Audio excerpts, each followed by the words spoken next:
Lo voy a ligar mucho con los anteriores ponentes y con mi trabajo que yo he realizado aquí en la colonia, que es un trabajo más de observación, sí, una observación académica y rigurosa, pero una historia también muy, muy personal.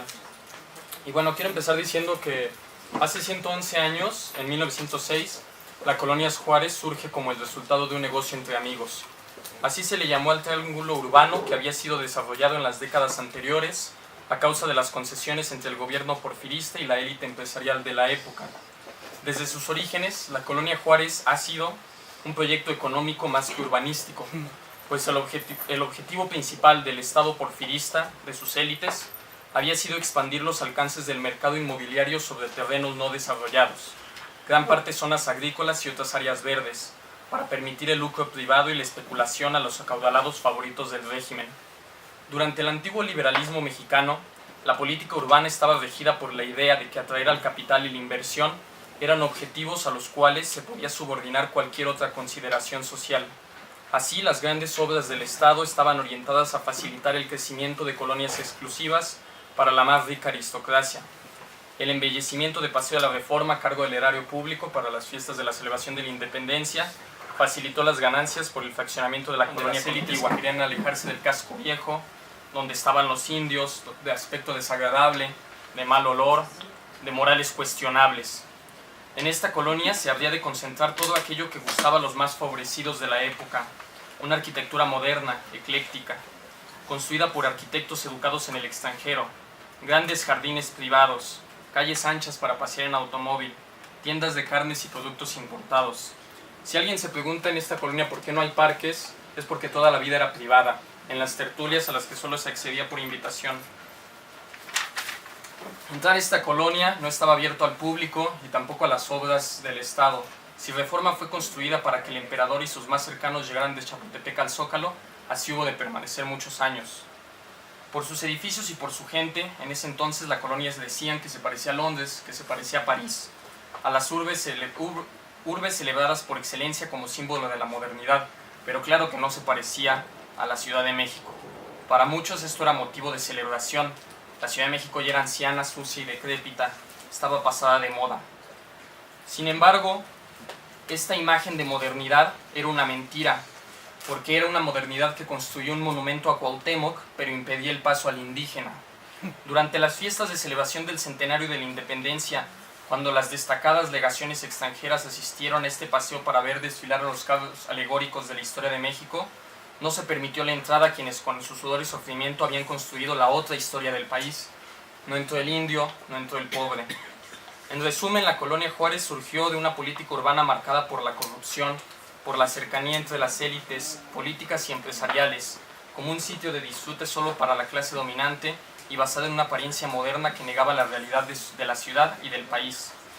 A pesar de que esto ocurrió hace ya 111 años, actualmente hay muchos grupos de interés que, presumiendo una visión de conservación y restauración, aspiran a regresar a este pasado y a este modelo de desarrollo, restaurando edificios para abrir comercios destinados a una clientela con altos recursos económicos, para rentar a profesionistas de altos ingresos, que contratan a seguridad privada para segregar a los asistentes del barrio, y en las tiendas donde se ofrecen productos cosmopolitas que por un lado se revisten de una estética extranjera y por otro recuperan tradiciones mexicanas, pensemos una tlayuda orgánica, mientras que niegan a los indígenas o a otros grupos sociales que inventaron estas tradiciones tener acceso a ellas.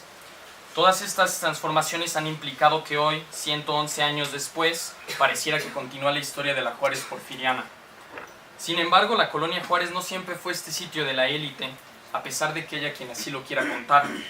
En este barrio, incluso durante sus periodos de mayor auge aristocrático, existían pequeñas casas y comercios donde subsistían clases medias bajas que daban variedad a la colonia. En Bucareli había bares destinados a la diversión de individuos menos favorecidos económicamente.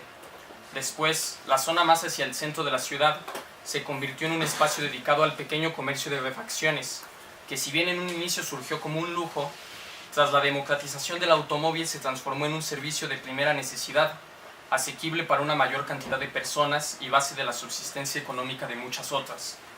A pesar de que no existen datos claros sobre la masificación de las refaccionarias en las calles de Abraham González y Bucareli, De acuerdo con algunas entrevistas que realicé, puedo aventurar que llevan ahí por lo menos 60 años, más de la mitad del tiempo de vida que tiene esta colonia. Posteriormente, este barrio se volvió espacio de residencia para clases bajas y medias, cuando surgieron otros más alejados del centro que atrajeron el interés de las clases más privilegiadas. Aquí ya dijeron Las Lomas, Polanco, Santa Fe, ya más actual. La segunda década del siglo pasado fue de suburbanización para esta ciudad.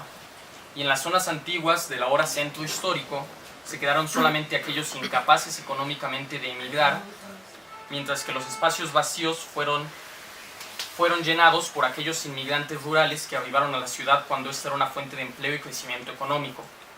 Muchos de los vecinos más antiguos de esta colonia provienen de fuera de la capital, y aquí encontraron un espacio digno para ganarse la vida con esfuerzo y trabajo. También con estos migrantes llegó una importante población indígena que aún ahora habita en el barrio. Muchos han trabajado por generaciones en el mercado que está fuera del Metro Cuauhtémoc. Otros apoyaron como mano de obra para la gran infraestructura vial construida en la segunda mitad del siglo pasado. El crecimiento urbano y económico de esta ciudad fue posible gracias a estos flujos migratorios, de los cuales muchos se asentaron en los barrios céntricos, cuyos edificios abandonados funcionaron como refugio seguro. La colonia Juárez no siempre fue un espacio de la élite y la aristocracia. Quizá durante la mayor parte de su existencia fue un espacio popular, donde aquellos que poco tenían podían encontrar oportunidades y forjar un estilo de vida propio.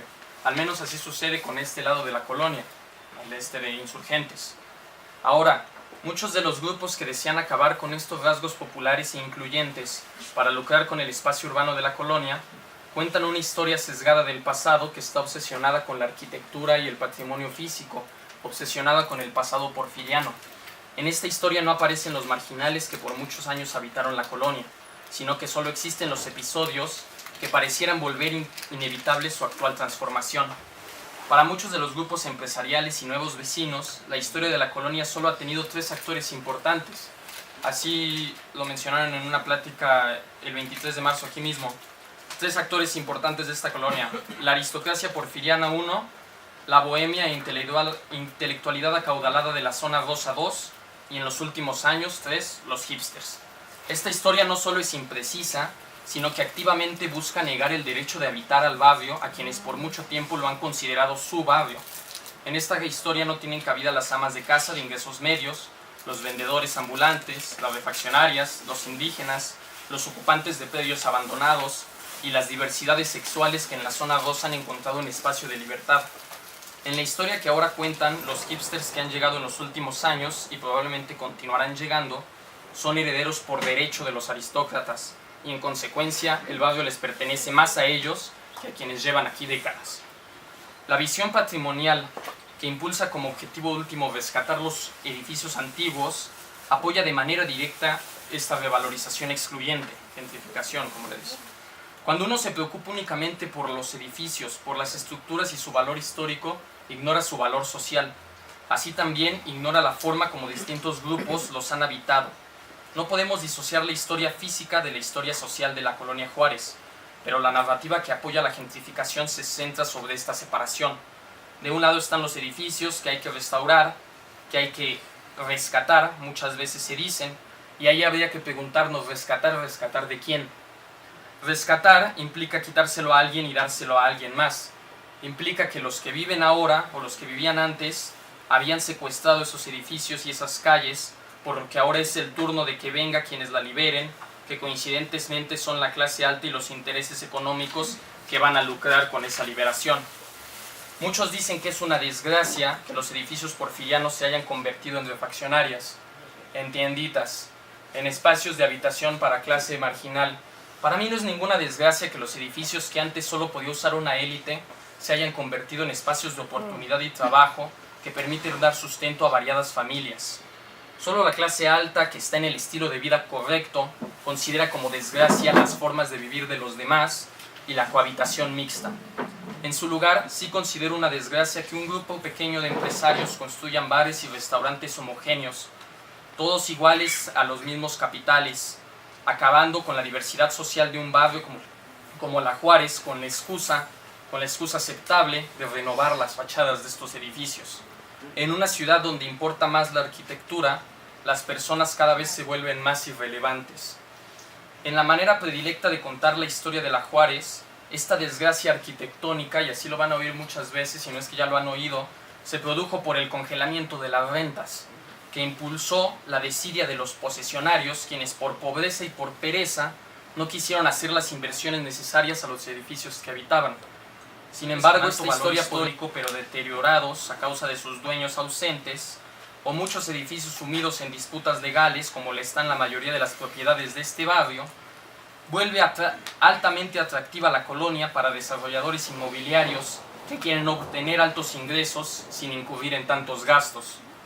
Por estos motivos, la zona al este de Insurgentes, la más antigua, es aquella donde en los años recientes han surgido más restaurantes y bares de vanguardia. La revalorización excluyente de la colonia Juárez inicia a partir de la saturación de otros mercados similares, de la colonia Roma, de la Condesa, donde sucedió un proceso paralelo. Los desarrolladores inmobiliarios buscaban barrios antiguos donde el valor de la propiedad sea baja, para después renovarlos y promoverlos a través de una fuerte estrategia de mercadotecnia, para rentarlos y venderlos en precios mucho mayores, consiguiendo altas plusvalías. Este proceso es progresivo. Cuando la creciente inversión produce burbujas inmobiliarias que volverán incosteable continuar el lucro en este barrio, los intereses inmobiliarios se moverán al siguiente y así seguirá sucediendo en la ciudad. Entonces, lo que entendemos como ponerse de moda, que es lo que le ha pasado a esta colonia, en realidad es el resultado de una concertada y bien planeada acción mercantil en donde contribuyen primero pequeños empresarios, pequeños emprendedores con un alto nivel educativo y cultural que buscan nuevas oportunidades de mercado, lo que en la literatura le llaman gentrificadores pioneros, abren algunos restaurantes, algunos bares. Posteriormente, esta creciente actividad mercantil y cultural atrae a grupos empresariales con mayor capital económico a su disposición, que rentan los espacios a bares y restaurantes auspiciados por grandes grupos mercantiles. Por poner un ejemplo, el Grupo Archipiélago, que en la colonia debería tener 3 o 4 bares, ¿no? Todos con nombres distintos, la razón social no cambia, pero son quienes son capaces de costear ya este desarrollo. Y finalmente, el encarecimiento del espacio vuelve posible únicamente el desarrollo a las promotoras más acaudaladas a nivel nacional e internacional, como el plan que se tiene para este predio abandonado frente al monumento a Colón, que dicen que será la torre más grande de América Latina. Este modelo de mercado está basado en su capacidad de atraer consumidores que puedan pagar aquello que se ofrece. Por tales motivos, este crecimiento también depende de la capacidad de medios de comunicación masivo, de las revistas que venden como sitio atractivo a la Juárez, de Chilango, de Time Out, cuyo público normalmente se compone de jóvenes de clase media alta. Este trabajo de convencimiento no es complicado en una era donde los valores de consumo dictan la identidad, donde el ser y el consumir indica quién se es. Así vemos que este proceso no es una coincidencia, sino que resulta de una lógica ordenada, que sería imposible sin la participación formal e informal, legal e ilegal del gobierno y las autoridades públicas en todos sus niveles. Las décadas de suburbanización de la ciudad, la pérdida de la industria, la democratización del Distrito Federal, todo ello causó que la ciudad tuviera menos recursos fiscales a su disposición.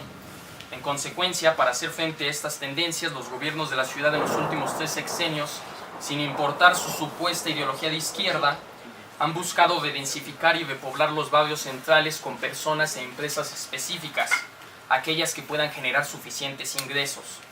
Por lo tanto, el gobierno ha seguido una estrategia de privatización del espacio público, con los parquímetros, con los espectaculares que están en todos lados, en todas las paradas del camión.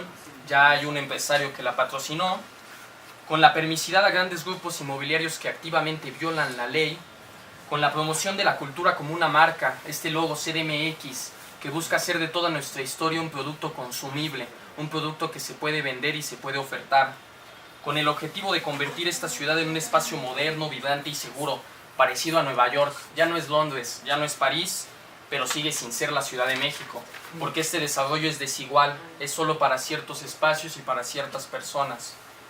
El gobierno ha impulsado diversos proyectos en alianza con los inversionistas, donde el gobierno, el público, el erario público se lleva los costos, mientras que los beneficios se los llevan los empresarios. Por ejemplo, el rescate del centro histórico, que le dio grandes edificios a todo el grupo del fideicomiso del centro histórico. Después, como ya mencionaron los compañeros expositores anteriores a mí, el proyecto para renovar el Paseo de la Reforma, en el cual se otorgó facilidades a empresarios y que indudablemente presionó el valor de la tierra en la colonia Juárez y cambió la vida de las personas.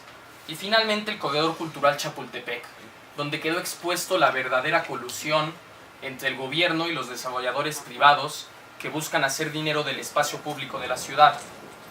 La privatización de esta acción pública genera corrupción, porque vuelve más difícil seguir las líneas de los recursos asignados al desarrollo de la ciudad, y porque al producir burbujas inmobiliarias genera incentivos para que el mejor postor, que pueda conseguir de manera más fácilmente dinero para generar toda la corrupción que sea necesaria para otorgar los permisos, sea aquel que se queda con el espacio. Así ha sucedido en últimos meses en edificios aquí en la colonia, donde se notifica a través del registro público que hay un predio que está intestado, aparece un comprador, las personas no deciden vender y empieza el hostigamiento. Empieza la corte de los servicios públicos, empieza la invasión por parte de grupos de golpeadores. Eso pasó en el edificio Gaona, mejor dicho, una ciudad justa. Si el principal objetivo de atraer población e inversión a estas zonas es fomentar el crecimiento económico, debería ser esencial fomentar un crecimiento económico incluyente, porque el que se promueve ahora invariablemente produce el encarecimiento de los precios y no solo de la renta, sino también de los productos disponibles, y eso expulsa a los antiguos habitantes, desplazándolos por jóvenes que llegan en Uber. No hay vida pública, no hay vida en las banquetas.